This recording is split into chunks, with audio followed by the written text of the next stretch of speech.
تو پھر اسلام نے جو آپ کی باؤنڈری کھینچی ہے نا, اس سے آگے آپ کو نکلنے کی اجازت نہیں ہوگی. وہ باؤنڈری کیا ہے؟ اسلام کہتا ہے جو بھی اجماع کے خلاف جا رہا ہے, امت کے متفقہ فیصلوں کے خلاف جا رہا ہے, اس کے پاس آپ کو جانے کی اجازت ہے ہی نہیں. بات آ رہی ہے سمجھ میں؟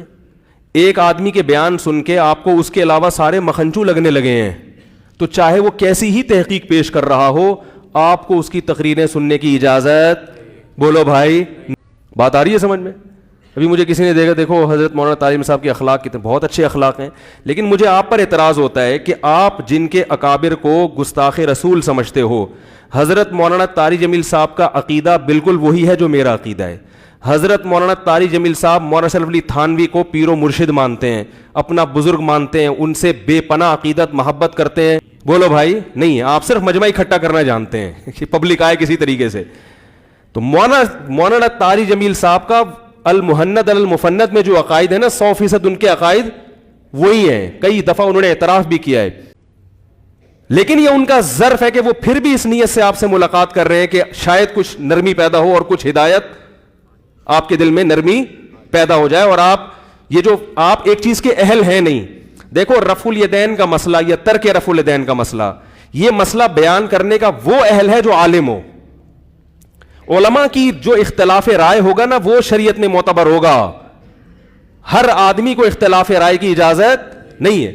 علماء نے مسئلہ بیان کیا کہ ایک جعلی حکیم کسی کا علاج کر کے اس کو ٹھیک بھی کر دے تو بھی ثواب نہیں ملے گا, اور ایک صحیح مستند حکیم علاج کرے اور قضاء الہی سے بندہ مر گیا تو بھی اس کو علاج کا ثواب ملے گا. اس لیے کہ جعلی جو ہے علاج کا اہل نہیں ہے, اتفاق سے اس نے صحیح دوا دے دی, اور جو صحیح ہے مستند ہے وہ علاج کا اہل ہے, اس کے بس میں جو تھا اس نے کیا, پھر بھی غلطی ہو گئی. اسی وجہ سے حدیث کے الفاظ ہیں اذا اجتہد المجتہد, مجتہد جب اجتہاد کرتا ہے, ہر انجینئر پروفیسر کے بارے میں نہیں ہے, مجتہد جب اجتہاد کرتا ہے فَإِنْ أَصَابَ, درست نتیجے تک پہنچے گا, فَلَهُ أَجْران, 2 اجر ملیں گے, وَإِنْ أَخْطَأَ, غلطی کرے گا, فَلَهُ أَجْرٌ وَاحِدٌ, تو بھی 1 اجر ملے گا اس کو. یہ مجتہد کے بارے میں ہے, انجینئروں اور پروفیسروں کے بارے میں کیوں؟ اس لیے کہ ان کو وہ ان کو کام ہے, وہ جس فیلڈ میں انجینئر ہیں, وہ الیکٹریشین ہے, تو جاؤ لوگوں کے پنکھے ٹھیک کرو بھائی جا کے. تم میکینک ہو تو ٹائر نکالو, انجن صحیح کرو لوگوں کے جا کے. ایک چیز کہ آپ اہل نہیں ہیں اور آپ آگے ممبر میں بیٹھ کے کبھی رفع الیدین کی تحقیق, کبھی جناب عقیدہ یہ والا ہونا چاہیے, کبھی محند المفند پہ اعتراض. اس لیے میں کہتا ہوں کوئی اہل حدیث کا باقاعدہ عالم ہو نا, جس کو علماء اہل حدیث مانتے ہوں, اس کے جواب دینے کے تو ہم مکلف ہیں, اور میں دیتا بھی رہتا ہوں. انجینئر اور پروفیسروں کے ہم مکلف, بولو بھائی, نہیں ہے. پھر بھی میں دے اس لیے دیتا ہوں کہ لوگ خون پینا شروع کر دیتے ہیں. تو یہ ہے ان لوگوں کی منافقت. بات آ رہی ہے سمجھ میں؟ یہ ہے ان لوگوں کی منافقت. تو کس قدر غلیظ الفاظ استعمال کیے مولانا شرف علی تھانوی کے بارے میں, اتنے بڑے بر صغیر کے بزرگ, اتنے بڑے. یہ جو آج مسجدیں بھری ہوئی ہیں اتنی, آپ جا کے اپنے باپ سے پوچھو, دادا سے پوچھو, آپ کو اسلام کس نے پہنچایا, سب کے تانے بانے کہیں نہ کہیں جا کے علماء دیوبند سے ملیں گے.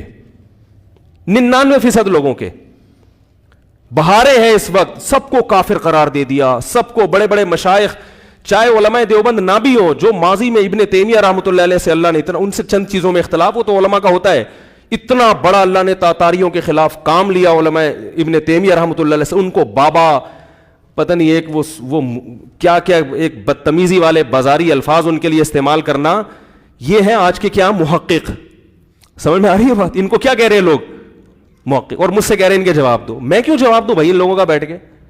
یہ اہل ہی نہیں ہے ایک چیز کا ایک آدمی. تو آپ کو سب سے اسلام نے باؤنڈری کھینچی ہے, اس باؤنڈری سے باہر آپ کو نکلنے کی اجازت نہیں ہے. جیسے قادیانی کے پاس آپ تحقیق کے لیے نہیں جا سکتے. آپ بولو بھائی یہ صدیوں سے ایک انڈرسٹوڈ ہے یہ بات کہ نبی آخری نبی ہے, اس میں دوسری رائے ہم سنیں گے نہیں. سوال پیدا ہوتا ہے سننے میں حرج کیا, بھائی سن لو قادیانیوں سے جا کے, ہو سکتا ہے کچھ ہو. بات اصل میں یہ ہے کہ جب انسان حق کے خلاف کچھ سنتا ہے تو ہر آدمی میں اتنی قوت یعنی مؤثر نہیں ہوتا, اتنی تاثیر نہیں ہوتی کہ اپنا اثر دوسرے پہ ڈالے. بعض لوگوں میں قوت انفعالیہ بہت ہوتی. انفعال کہتے ہیں متاثر ہونا.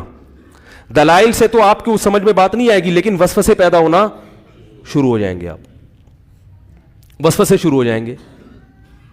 مثال کے طور پر میں یہاں بیٹھ کے روزانہ طلاق کے مسائل اگر بیان کروں نا کہ یوں بولو تو ہو جاتی ہے، یوں بولو تو نہیں ہوتی، آپ کو خود بخود وسوسے آنا شروع ہو جائیں گے، یار میری ہو تو نہیں گئی کہیں. حالانکہ میں روزانہ یہ بتا رہا ہوں گا اس طرح نہیں ہوتی، اس طرح نہیں ہوتی، اس طرح نہیں ہوتی، اس طرح، پھر بھی آپ کو وسوسے آئیں گے، یار میں نے یہ لفظ بولا، اس کا یہ، جیسے ہو جاتے ہیں بہت سے وہمی بن جاتے ہیں. وسوسہ ایک ایسی چیز ہے جو دلیل کا محتاج نہیں ہوتا، دلیل کا محتاج. آپ مناظرہ جیت بھی جاؤ گے نا اس سے دلائل میں، الحمدللہ ہم قادیانی سے مناظرہ جیت سکتے ہیں، ہمارے پاس اتنے دلائل ہیں. لیکن عوام جو دونوں طرف کے دلائل سنے گی، جب ادھر سے بھی سنے گی تو مطمئن بے شک نہ ہو لیکن شیطان کو وسوسے ڈالنے کا موقع مل جاتا. تو جب آپ اہل باطل کو سنیں گے، ایک دفعہ دو دفعہ ابن تیمیہ ایسا تھا، اشرف علی تھانوی گستاخ تھا، فلانا یوں تھا، فلانے کا تو یہ کتاب صفحہ نمبر، فلانے نے تو یہ تھا، بابا تھا فلانا، کیا بولوں میں مسجد میں بیٹھ گئے ٹھیک ہے نا، فلانے کو تو رفع الیدین سے ذاتی چڑ ہے، فلانا تو بخاری کا منکر ہے، میں ہوں بخاری، میں ہوں مسلم. ممکن ہے آپ کو دلائل لگے زبردست ہے، وہ آپ کو اس لیے کہ آپ عالم نہیں ہو.